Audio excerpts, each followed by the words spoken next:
Здравейте хора! Днес взех малко карти Yu-Gi-Oh! И реших да ви ги покажа. Тези са XYZ карти, които първо ще ви покажа. Те са черни карти и са доста добри, смисъл. Някои от тях са по 4 звезди, четвърти левел. И са по 2600, 2700 или 800 точки атака и защита. Така, да започнем с първата карта. Мече Фантом без Драгосик.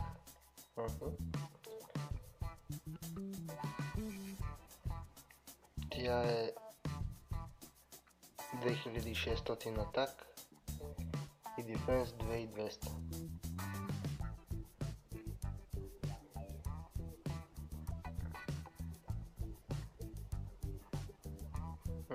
Другата е Heroic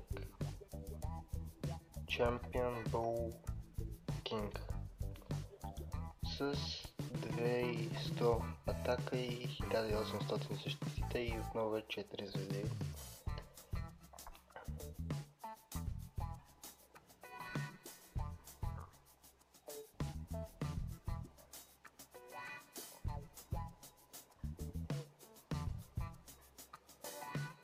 Тази е с 2500 атака и 2000 защита.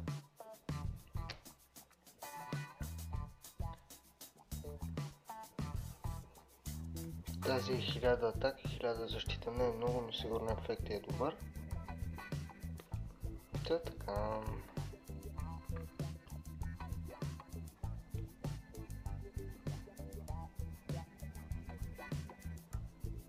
Тази е 2200 атак и 1800 защита. Тази е 3000 атак и 3000 защита, но е 8 звезди. Но като се замислите, жертвате 2 и я поставяте на полето, което е много добре. Тук намерих една карта, която прилича доста на Ясу от League of Legends. Но както и да е, Га Самурай. Така. И тя е една добра карта, 1900 атаки и 1600 защита, в смисъл нормална карта, добре.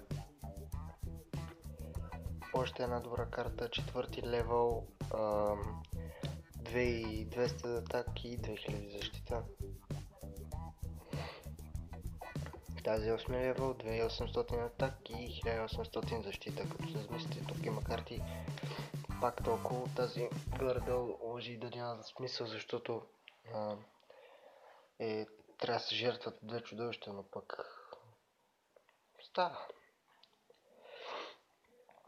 Това мисля, че ми е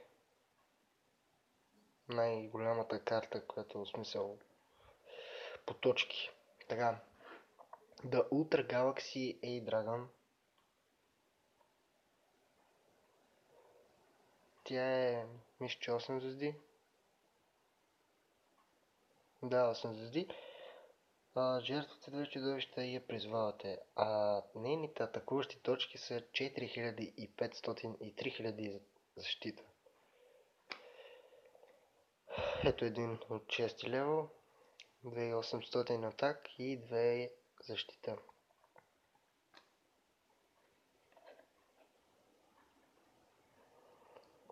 Тази е 4 левел, 2400 атак и 1600 защита. Пак същата карта, която е 4500, тази 2800, 8 звезди или 7 някъде, 2800 атак и 1600 защита. Така. Тази е 4 звезди, 2200 атак и 200 защита, което е добре. Но ето още една, четвърти левел, 2000 атак и 2500 защита, което е супер якото. Така, това мисля, че е дракона на харпите, но не знам дали се призовава с харпиите. Не съм сигурен, но той е 4 звезди и е 2000 атака и 2500 защита. Така. Но тази не знам дали има някакъв смисъл. Сигурно има някакъв як ефект, защото нейните атакуващи точки са 100 и дефенса също е 100. Така. Тази е 2 звезди и е 1300 атак и 0 защита. Тази е 3000 атака и 2500 защита. Тази е 2950 атак и е 2800 защита, четвърти левел карта. Тази е оригинална. Мисля, оригинална, да ми се печат. 4 звезди, 2400 атаки, 1800 защита. Тази е малко по-гъната. 1500 атаки и 1500 защита, четвърти левел, което е пък една нормална карта. Така, тази е трети левел, 1800 атак и 2000 защита. Та също е една доста яка оригинална карта. Така. Тя е 2600 атак и 3000 защита и е с 6 звезди. Така. Ето още една с 5 звезди. 2400 атак и 1700 защита. Една с 8 звезди. 2800 атак и 3000 защита. Още една с 5 звезди, която е 3000 атаки и 1200 защита. Тази е отново с 5 звезди, 1000 атаки и 2000 защита. Отново този дракон на харпите. King Firel Imp. Така, тази е 4 звезди, 2300 атаки и 2000 защита. Тази е 0 атаки и 0 защита. Сигурно ефектът е добър. Този е 6 звезди, 2400 атак и 2800 защита. Така. Тази е 100 атак и 100 защита. А това е XYZ блок. Не знам дали се предпазваш от тези чудовища или просто предпазваш чудовището. Мисля, че предпазваш чудовището, защото... Да, предпазваш чудовището. Тази ви я показах, която от 1000 и 2000 защита. Отново такъв дракон. Отново такъв дракон от 4500 и последната карта е 2700 атаки и 2000 защита, 6 звезди.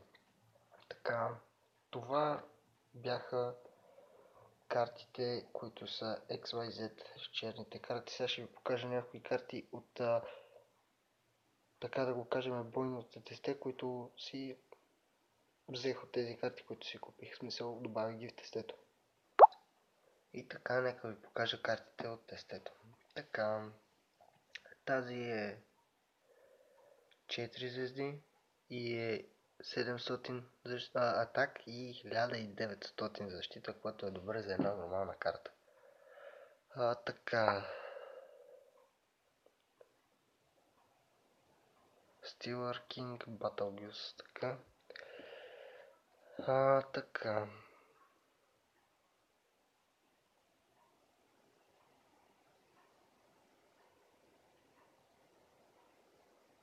Тази мисля, че контролира едно чудовище на това противник, но не съм на своя противник, но не съм сигурен.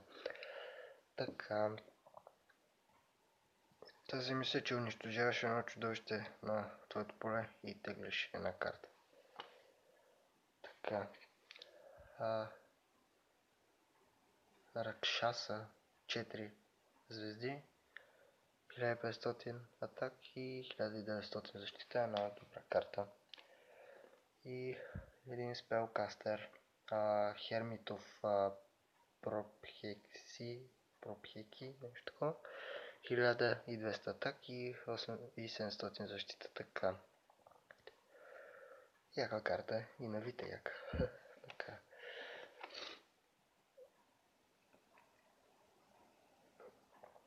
Така. Когато опонентът си флипне чудовището, тази карта се включва и го контролира чудовището.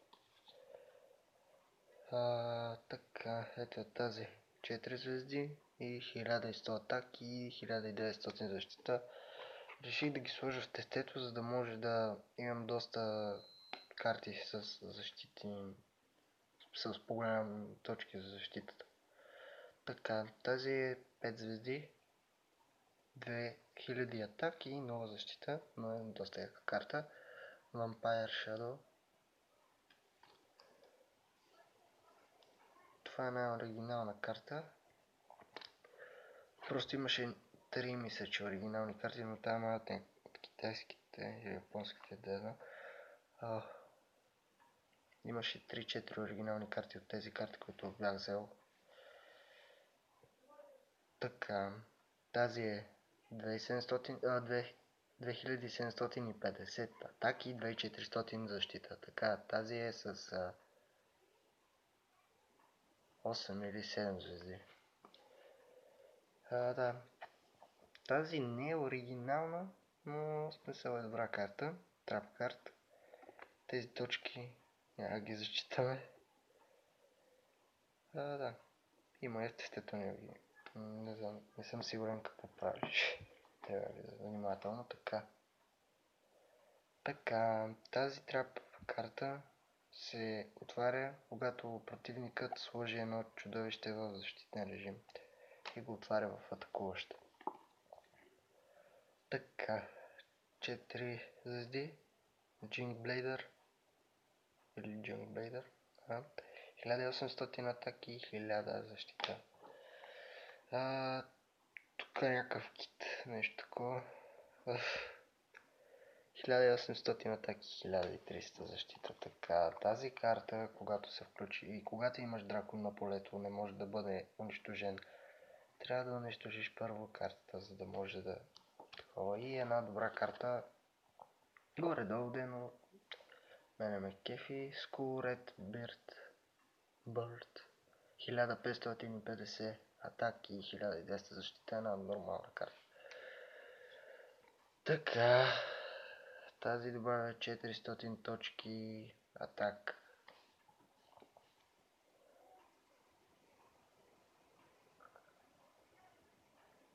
Тази контролира 2 чудовища в защитен режим.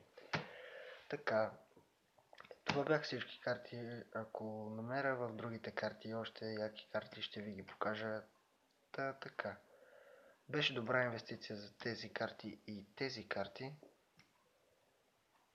Те са 200 карти общо, но тези са най-добрите, които намерих. Ако ви е харесал клипа, дайте палец нагоре. Довиждане!